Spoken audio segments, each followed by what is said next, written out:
exchange, pulling oxygen into the body and getting rid of carbon dioxide. Normally, during an inhale, the diaphragm contracts to pull downward, and the chest muscles contract to pull open the chest, which both help suck in air like a vacuum.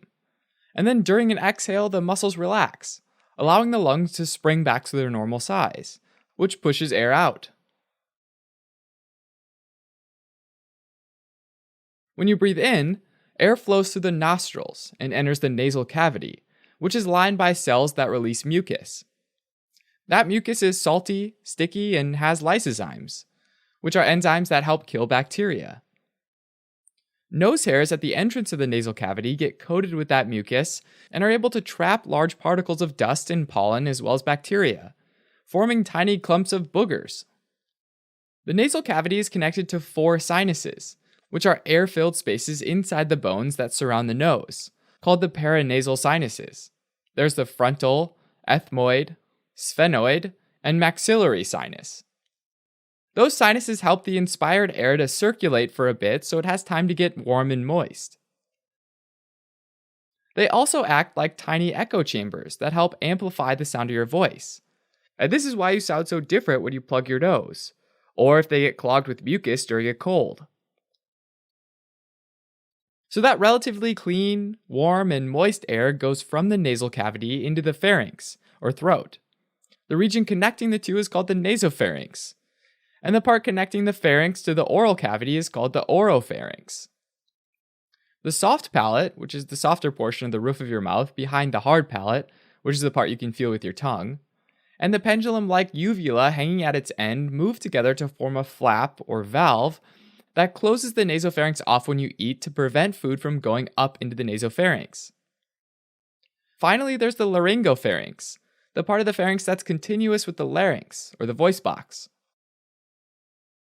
Up to this point, food and air share a common path, but at the top of the larynx sits a spoon-shaped flap of cartilage called the epiglottis, which acts like a lid that seals off the airway when you're eating, so that food can only go one way, down the esophagus and towards the stomach. If anything other than air gets into the larynx, then you have a cough reflex that kicks it right back out. Now, once air makes its way into the larynx, it then continues down the trachea, or windpipe, which splits into 2 main stem bronchi. The point at which they split is called the carina. It then enters the lungs, and the right lung has 3 lobes, the upper lobe, middle lobe, and lower lobe.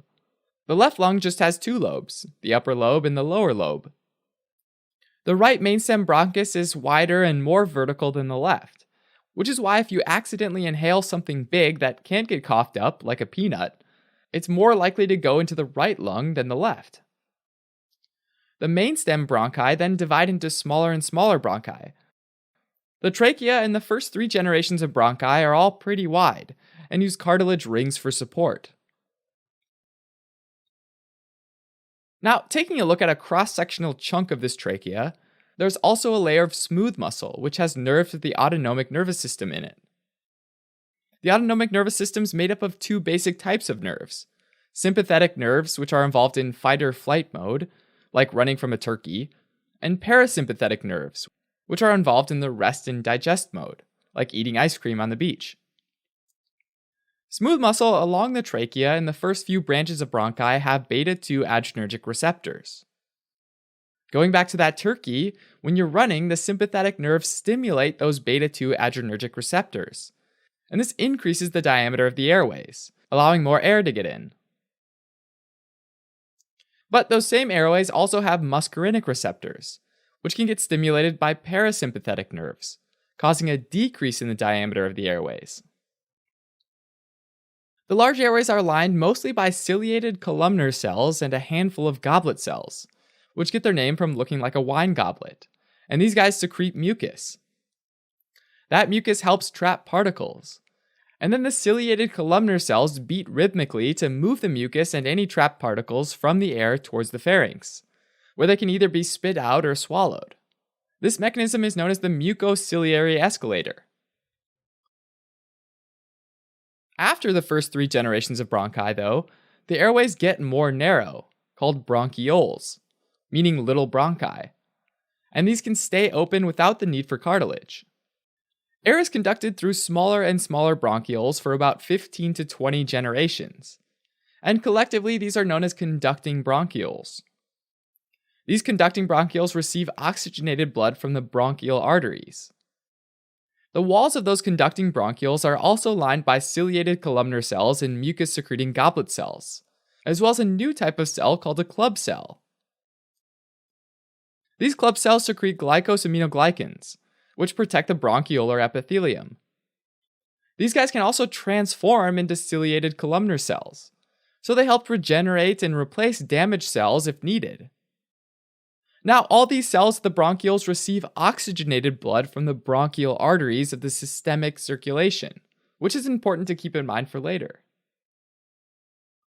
The last part of the conducting bronchioles are the terminal bronchioles, and then after that, air gets to the respiratory bronchioles, which are unique because they have tiny outpouchings that bud off from their walls. These outpouchings are called alveoli, and there are about 500 million of them in the lungs. Eventually, the respiratory bronchioles end when there's nothing but alveoli. And at that point, the airway is called an alveolar duct, rather than a respiratory bronchiole. And this is the final destination of the inhaled air. The alveolar wall has a completely different structure than the bronchioles. There are no cilia or smooth muscle, and instead the wall is lined by thin epithelial cells called pneumocytes. Most are regular pneumocytes called type 1 pneumocytes, but some, called type 2 pneumocytes, have the ability to secrete a substance called surfactant.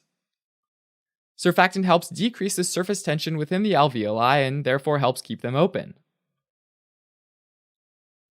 Just like the club cells, the type 2 pneumocytes are capable of transforming into type 1 pneumocytes, so they can also help regenerate and replace damaged cells. Finally, if a tiny particle ever makes it deep into the lungs, there are alveolar macrophages that can gobble it up and then physically move up to the conducting bronchioles, where they can ride the mucociliary escalator all the way up to the pharynx to be either coughed up or swallowed down. Free from particles, the inhaled air is now in the alveolus, surrounded by mostly type 1 pneumocytes. On the other side of the pneumocytes are endothelial cells that line the capillary walls, which is what holds the blood. This time, though, that blood comes from the pulmonary arteries and is deoxygenated. The pneumocytes in the capillaries are glued together with a protein layer called the basement membrane. So the alveolar wall, the basement membrane, and the capillary wall is really all that separates the air from the blood. And this is called the blood-gas barrier. At this point, carbon dioxide diffuses out from the deoxygenated blood and into the air of the alveoli, which then gets breathed out. And with each breath in, oxygen enters the alveoli and freely diffuses into the blood. That freshly oxygenated blood then heads off to the pulmonary veins, the heart, and then to the body's tissues. Alright, as a quick recap, the respiratory system facilitates gas exchange. Oxygen in the air is inhaled and makes its way through the pharynx, larynx, trachea, large upper airways, conducting bronchioles, respiratory bronchioles, the alveoli, and finally the capillary to be sent to the body's tissue. Then carbon dioxide makes the reverse journey to eventually be exhaled into the world.